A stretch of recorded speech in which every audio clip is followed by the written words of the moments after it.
Well, let's talk about Qualcomm. It is following Texas Instruments and raising its sales forecast for the third quarter. So why aren't the shares rising more than they currently are? Let's head back to Zara to find out what's going on with the move today. Hey, Zara.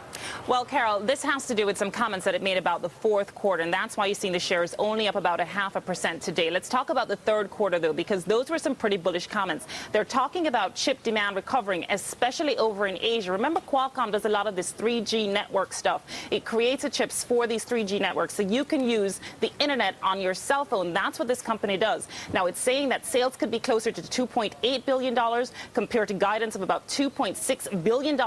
Analysts looking at about $2.6 billion as well. We saw Texas Instruments. It said the same thing, a similar thing this week, talking about Asian demand. And so you've seen Qualcomm shares, they are higher, but they're talking about the fourth quarter and saying that some optimism in the third quarter may not spill over to the fourth quarter. And so you're seeing those shares, as I said, only rising about 0.5%.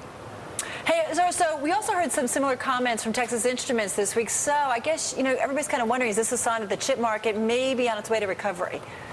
One analyst I spoke to over at William Blair, he was saying he's not calling recovery yet. He's saying the worst has passed. That's the best that he would say. However, there are a couple of bullish signs out there. This stock has been on a tear year to date, up about 30%.